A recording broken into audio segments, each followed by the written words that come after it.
Assalamualaikum warahmatullahi wabarakatuh.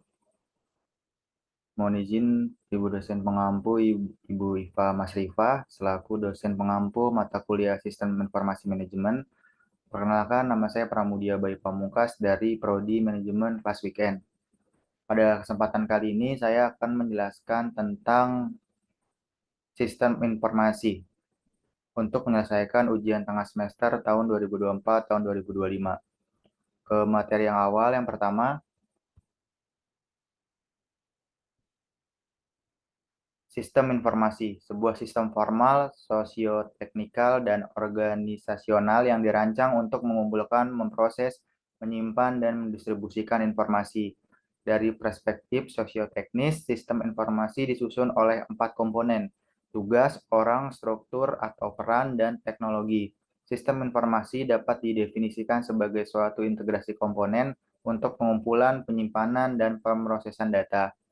Data tersebut kemudian digunakan untuk menyediakan informasi berkontribusi pada pengetahuan serta produk digital yang memfasilitasi pengambilan keputusan. Sistem informasi komputer, sistem yang terdiri dari manusia dan komputer yang memproses atau menafsirkan informasi. Istilah ini juga terkadang digunakan untuk merujuk pada sistem komputer dengan perangkat lunak yang diinstal.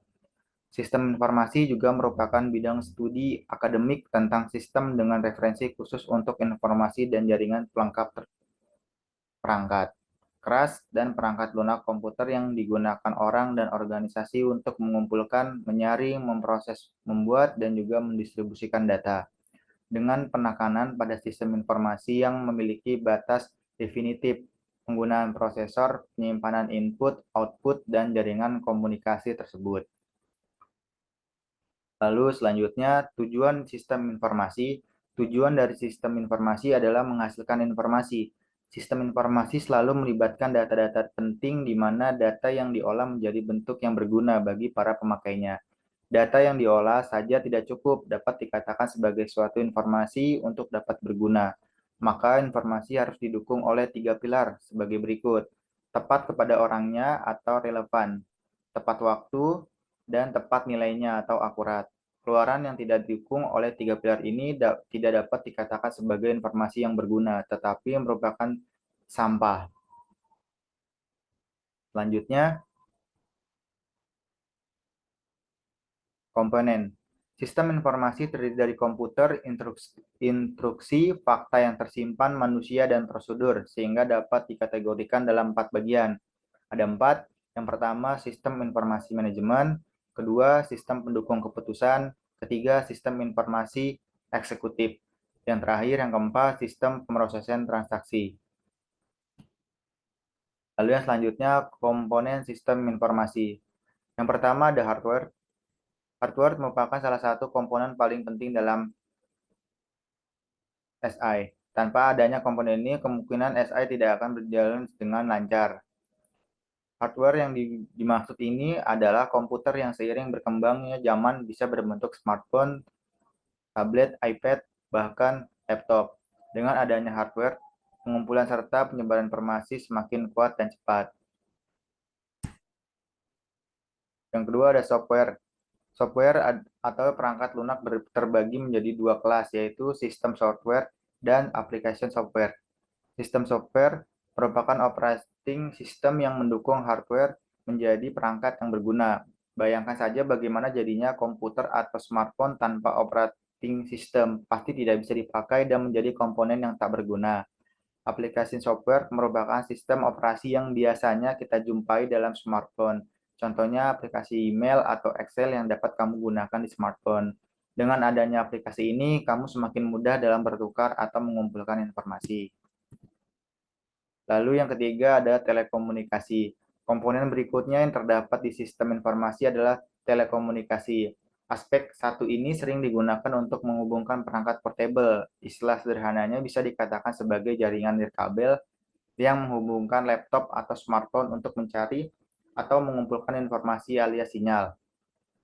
Tanpa adanya sinyal ini, pastikan pekerjaan manusia jadi terhambat. Pernahkah kamu mengalami kejadian internet mati seharian di kantor? Pastinya semua jadi kacau dan terhambat. Produktivitas berkurang, kerjaan tidak selesai-selesai, bahkan semua sistem jadi kacau.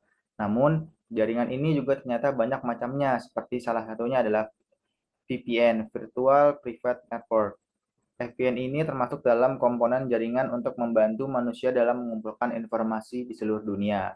VPN juga bisa digunakan untuk menjaga kerahasiaan datamu saat mengakses internet. Lalu yang keempat, database dan data warehouse. Semua informasi yang kita kumpulkan akan disimpan dalam database. Contohnya, kamu mengumpulkan foto-foto dalam satu folder agar lebih terorganisir. Contoh lainnya, seorang penjual pakaian membuat katalog agar informasinya mudah dibaca oleh para pelanggannya. Nah, tempatnya dikumpulkan berbagai informasi tersebut dapat dikatakan database. Sementara itu, data warehouse adalah sebuah tempat yang berisi kumpulan informasi yang tak terorganisir dan sewaktu-waktu dapat dibuka kembali. Contohnya adalah kumpulan data dari pelanggan yang telah melakukan pembelian menggunakan kartu kredit, alamat pelanggan, email, dan lain-lain. Kumpulan data yang tersimpan di data warehouse ini bisa digunakan untuk mengembangkan bisnis. Lalu yang selanjutnya ada tipe-tipe sistem informasi. Yang pertama ada Transaction Processing System atau TPS. Salah satu jenis sistem informasi yang sering dimanfaatkan perusahaan merupakan Transaction Processing System atau TPS. Melansir Altamatrix, ia biasanya digunakan untuk merekam hal-hal yang bersangkutan dengan transaksi di suatu perusahaan. Contohnya penggunaan adalah dokumentasi file dari riwayat pemesanan barang, gaji, alamat customer, dan lainnya. TPS merupakan informasi yang digunakan untuk membuat report harian, bulanan, bahkan tahunan. Yang kedua ada Decision Support System atau DSS. Digunakan oleh bagian manajemen sebuah perusahaan. DSS memiliki tools untuk menganalisis data yang akan mempengaruhi seseorang dalam mengambil keputusan. Tools ini biasanya digunakan jika ada masalah kompleks yang terjadi dan manajemen tidak bisa mengambil keputusan sendiri. DSS tidak mengambil keputusan seseorang dalam melakukan sesuatu, namun hanya membantu. Berikut gambar dari komponen sistem informasi sistem. Lalu yang ketiga ada Executive Information System atau EIS.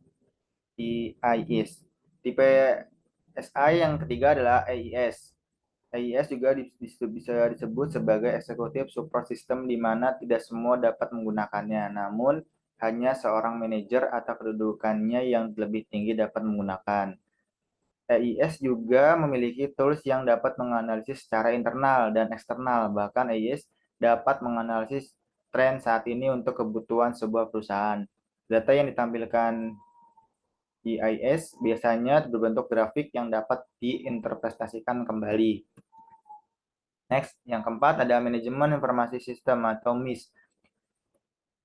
Jenis sistem informasi selanjutnya yang sering digunakan perusahaan adalah manajemen informasi sistem atau MIS.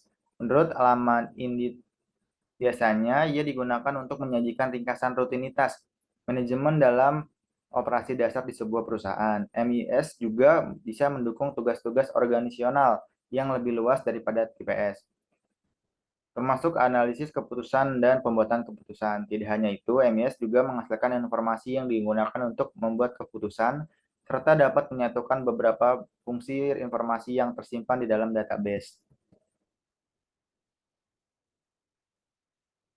Dan menurut para ahli dari Marimin et al. 2016, sistem informasi adalah merupakan suatu komponen yang saling berhubungan dengan proses penciptaan dan penyampaian informasi dalam perusahaan, yang memproses input berupa sumber data, kemudian diproses dengan komponen hardware, software, dan brainware, dan menghasilkan informasi.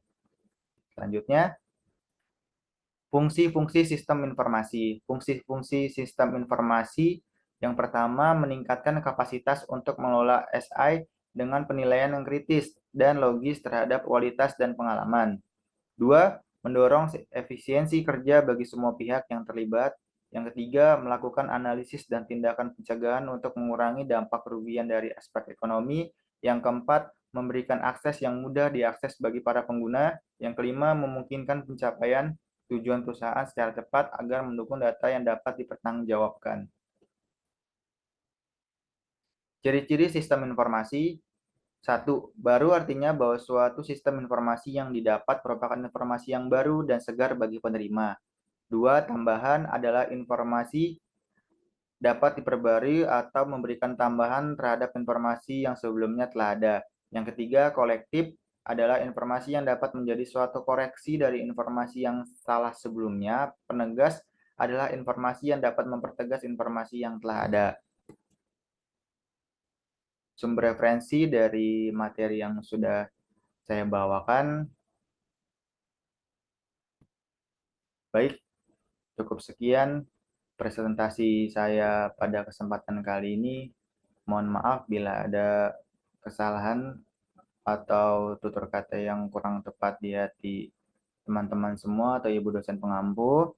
Saya akhiri presentasi pada kesempatan kali ini. Wassalamualaikum warahmatullahi wabarakatuh.